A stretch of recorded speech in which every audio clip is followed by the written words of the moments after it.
Salut à toutes et à tous. Bienvenue dans ce nouvel épisode du podcast. Aujourd'hui, on va parler d'un problème que tu connais sûrement si tu apprends le français. Tu bosses ton vocabulaire. Tu comprends bien les vidéos pour débutants, même les chansons parfois. Mais dès que tu écoutes des Français parler entre eux, c'est la panique, non? Tu comprends quelques mots, mais ils vont tellement vite que ça ressemble plus à une mélodie bizarre qu'à une langue. Mais oui, c'est exactement ce que beaucoup me disent. Tu sais, ce moment frustrant où tu te dis « Mais attends, je comprends le français normalement. Pourquoi là, j'ai l'impression d'écouter du bruit ?» Et c'est pas ta faute. Parce que les Français natifs, quand ils parlent entre eux, ils avalent des mots, ils utilisent des expressions qu'on n'apprend jamais à l'école, ils enchaînent à toute vitesse.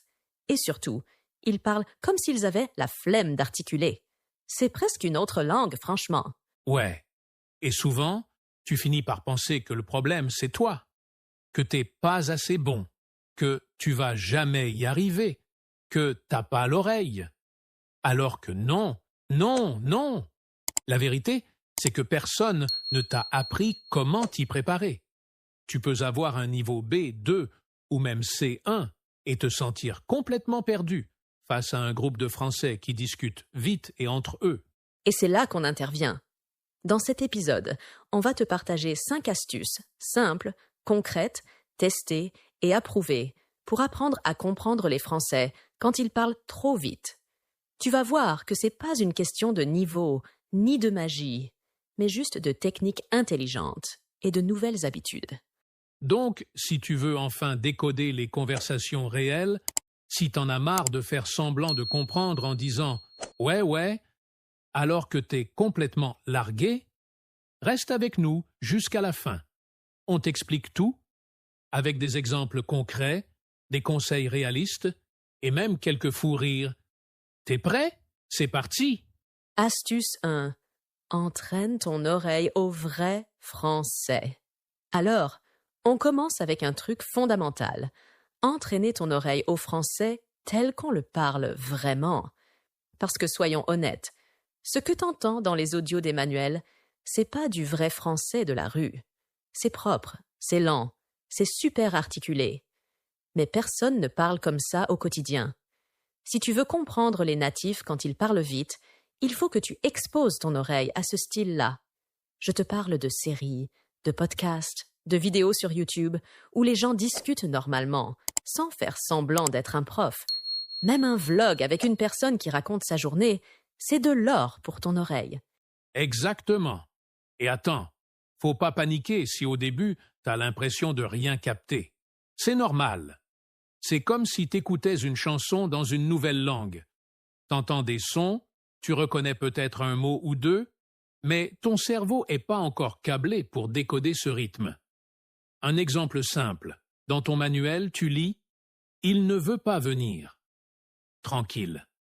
Mais dans la bouche d'un natif, ça devient « Il veut pas venir » ou même « Il pas venir ». Et ça, si t'as jamais entendu ce genre de contraction, tu bloques direct. Alors que si t'as déjà entendu ce type de phrase 50 fois dans des séries, tu reconnais le schéma sans réfléchir. Ouais, et tu vois, c'est comme les bébés. Ils comprennent rien au début, mais ils écoutent encore et encore. Et un jour, sans même y penser, ça clique. Le cerveau est une machine incroyable, mais faut lui donner la bonne matière à digérer. Et le français rapide des natifs, c'est comme une autre version de la langue. Il faut l'entendre souvent pour qu'il devienne familier. Perso, j'écoutais des dialogues de séries que j'aimais, je mettais les sous-titres en français et je laissais tourner même pendant que je faisais autre chose. Mon cerveau bossait sans que je m'en rende compte. Donc si tu veux une vraie astuce, choisis une série que t'aimes, regarde-la en VO avec sous-titres en français et laisse-toi imprégner. Tu captes pas tout? C'est pas grave. Tu capteras demain ou la semaine prochaine. Le but, c'est que ton oreille devienne amie avec le vrai français, celui qui fuse à l'oral. C'est ce contact régulier qui fait toute la différence. Pas besoin d'être parfait, juste présent et curieux. Astuce 2. Ralentis le français rapide. Merci la technologie. Bon, là on va parler d'un super pouvoir que tout le monde a, mais que très peu utilisent. Tu sais ce petit bouton sur YouTube, Netflix, Spotify, celui qui te permet de ralentir la vitesse? Ouais, ce truc-là, c'est de l'or. Quand tu regardes une scène dans une série ou que tu écoutes un podcast et que tu as l'impression que tout va trop vite, que les mots s'enchaînent sans pause, appuie sur ce bouton magique. Mets à 0,75x, voire 0,5x si vraiment t'es paumé. Et soudain, les sons deviennent clairs. Tu reconnais des mots. Tu dis « Ah, c'est ça qu'il disait ». Mais oui, carrément. Et surtout, utilise les sous-titres. Mais pas n'importe comment. Pas en français plus ta langue, hein? Non, non. Tu mets juste en français. Comme ça, ton cerveau commence à faire le lien entre ce qu'il entend et ce qu'il lit. Et plus tu fais ça, plus la langue devient familière dans ta tête. Perso, je faisais ça avec mes séries préférées. Je regardais une scène, je mettais en ralenti, je lisais les sous-titres, je mettais pause, je répétais la phrase à voix haute, comme une actrice qui apprend un script. Et tu sais quoi? Ça restait dans ma tête toute la journée. Et ce que j'adore avec cette technique, c'est que t'es pas obligé de faire ça pendant des heures. Tu prends une scène de 30 secondes, tu la travailles pendant 10 minutes, et bam, tu viens de faire une séance d'entraînement ultra ciblée. C'est exactement comme à la salle de sport. Tu soulèves pas 100 kilos du premier coup. Tu commences petit, avec régularité. Et un jour, tu remets la vitesse à 1 fois. Et là, tu te dis « Waouh, j'ai tout compris !» C'est pas de la magie, c'est de la pratique intelligente. Oui, c'est pas juste écouter plus. C'est écouter mieux, avec des pauses, avec des ralentis, avec de la répétition. Et surtout, sans traduction. Parce que c'est quand tu arrêtes de traduire que tu passes à un autre niveau. Donc, sérieux, fais de ton téléphone ton coach. Utilise la technologie pour ralentir, répéter, visualiser. Et tu verras, ton oreille va progresser à une vitesse de dingue. Astuce 3. Apprends les contractions les plus fréquentes. Alors là, c'est un game changer. Sérieusement. Quand tu apprends le français à l'école ou avec des manuels, on te dit toujours « je ne sais pas »,« tu es là »,« il y a ». Mais dans la vraie vie, les Français ne parlent pas comme ça. Ils contractent tout. Et si t'es pas habitué, tu peux vite avoir l'impression qu'ils parlent une langue différente. Genre t'écoutes quelqu'un te dire « j'pars, je vais voir ça plus tard, t'inquiète ». Et t'as rien capté, alors que c'est juste une version raccourcie de phrases simples. Mais vraiment, moi je dis souvent que ces contractions, c'est comme la vraie grammaire de la rue. Et il n'y a pas besoin d'un niveau C1 pour les apprendre. Faut juste les reconnaître et les pratiquer un peu tous les jours. Tu prends une feuille, ou même ton appli de notes sur ton téléphone, et tu fais une liste des contractions les plus fréquentes. Genre, je sais pas, au lieu de je ne sais pas. T'inquiète pour ne t'inquiète pas. Y a pour il y a. Je vais au lieu de je vais. Je suis ou je suis pour je suis. T'as vu pour tu as vu. Tu les entends dans les séries, dans les vidéos, dans la rue. Et à force, ça devient naturel. Et le but, c'est pas juste de les repérer, c'est de les répéter. À haute voix. Tous les jours, si possible. Tu prends une phrase comme « il y a un problème ». Tu la transformes en « il y a un problème ». Tu veux dire « je ne suis pas sûr ». Tu le dis comme un natif « je suis pas sûr ». Tu veux dire « ne t'en fais pas ». Tu dis « t'inquiète ». Ça a l'air tout bête, mais ça change tout. Parce que non seulement tu comprends mieux les autres, mais en plus, ton français sonne immédiatement plus naturel, plus fluide. Et même dans une conversation simple, tu te sens plus à l'aise. T'as pas besoin de réfléchir pendant 10 secondes pour construire une phrase complète et parfaite. Tu parles comme on parle. Et c'est ça le secret de la vraie aisance à l'oral. Donc, petit défi pour toi qui nous écoutes. Choisis 3 contractions aujourd'hui. 3 seulement. Et utilise-les dans tes phrases. Même si tu parles tout seul, même si tu fais des erreurs. L'important, c'est que tu les entendes, tu les répètes, tu les intègres. Et tu verras la différence en quelques jours. Promis. Astuce 4. Utilise le shadowing pour t'habituer au débit. Alors là, si tu devais retenir une seule technique pour t'habituer au français rapide, ce serait celle-là, le shadowing. Je t'explique. Tu prends un tout petit extrait audio, 10-15 secondes max, issu d'un podcast, d'une série ou même d'un message vocal de natif. Tu l'écoutes une première fois sans rien faire. Puis tu l'écoutes encore, mais cette fois, tu répètes en même temps, à voix haute, mot pour mot, exactement ce que t'entends. Tu copies tout, les intonations, les contractions, les hésitations, les petits et même les erreurs. T'es pas en train d'improviser, t'es en train de devenir l'ombre de la personne. D'où le nom shadowing. Et c'est magique. Parce qu'au début, oui, t'as l'impression de galérer. Tu bégayes, tu prends du retard sur l'audio, tu bloques sur certains mots. Mais plus tu le fais, plus ton cerveau s'habitue. Et au bout d'un moment, tu commences à ressentir le français au lieu de le construire mot à mot. Tu vois ce que je veux dire?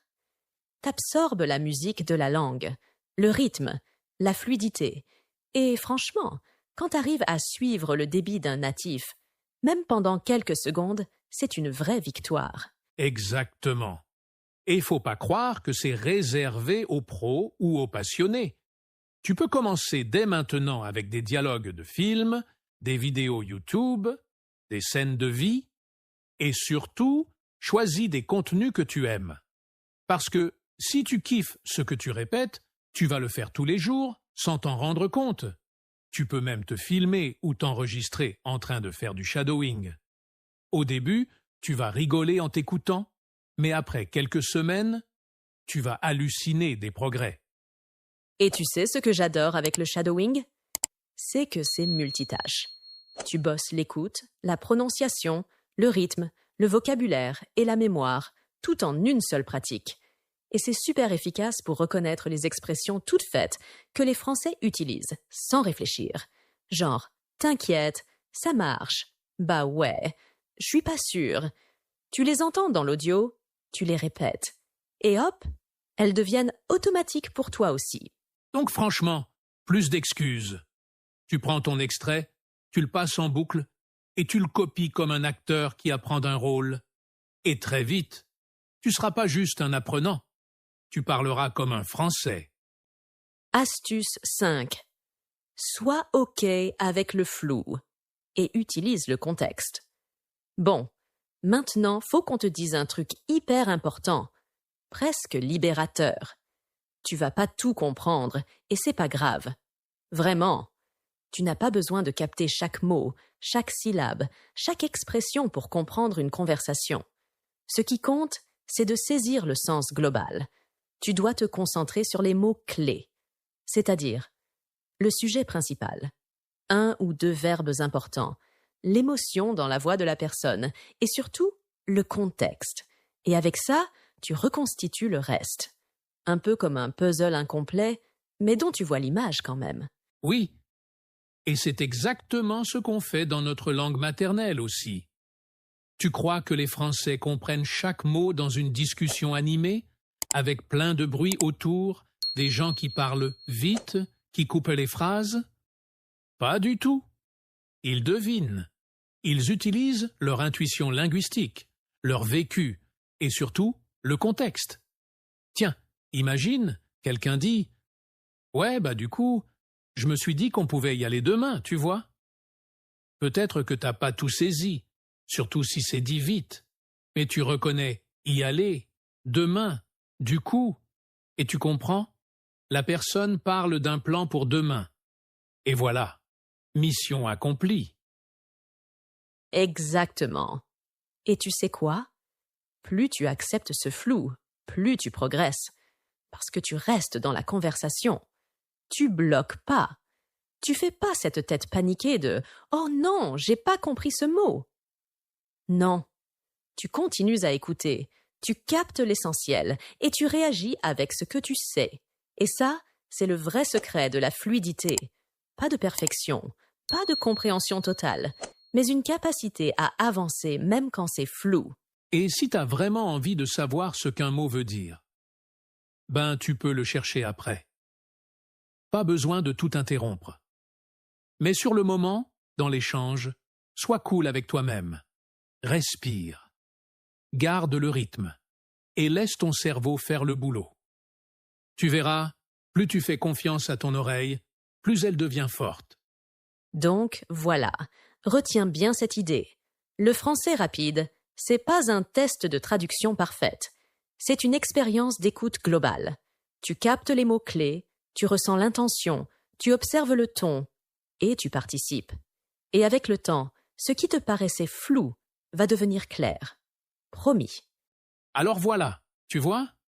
Comprendre les Français quand ils parlent à toute vitesse, c'est pas une histoire de don magique ou de gène spécial. C'est juste une combinaison de techniques intelligentes, de bonnes habitudes et de patience. Et franchement, si t'as tenu jusqu'ici, c'est que t'es déjà sur la bonne voie. Faut arrêter de se dire « je suis nul » dès que t'as pas tout compris. Même les natifs entre eux, parfois, se demandent « Attends, t'as dit quoi là ?» Donc vraiment, dédramatise. Et pour que tu repartes avec du concret, on te fait un petit récap super clair de nos 5 astuces magiques. 1. Écoute du vrai français, pas celui des manuels. Des voix, du naturel, des contractions. 2. Ralentis les dialogues quand tu t'entraînes pour tout capter sans te frustrer. 3. Apprends les contractions et les formes orales. J'pas, t'es où, ya, je vais. C'est ça qu'on entend pour de vrai. 4. Pratique le shadowing, tous les jours si tu peux. C'est la clé pour comprendre ET parler. 5. Et surtout, accepte de pas tout comprendre. Utilise le contexte, reste détendu et laisse ton oreille s'adapter. Et maintenant, c'est à toi de jouer. Dis-nous en commentaire, parmi ces 5 techniques, laquelle tu vas tester dès aujourd'hui. Est-ce que tu t'es déjà retrouvé dans une situation où un Français t'a parlé super vite et tu t'es dit « Mais attends, c'était quelle langue là ?» On veut tes anecdotes. Et si t'as aimé cet épisode, fais-le vivre. Abonne-toi, clique sur le petit like, partage à un pote ou une pote qui bloque dès que ça va trop vite. On est là pour aider toute la communauté à se sentir plus à l'aise, plus confiante et plus native. Merci d'avoir été avec nous, encore une fois. Et surtout, continue à écouter, à pratiquer, à oser et à kiffer ton apprentissage du français. On se retrouve très bientôt. Ciao tout le monde.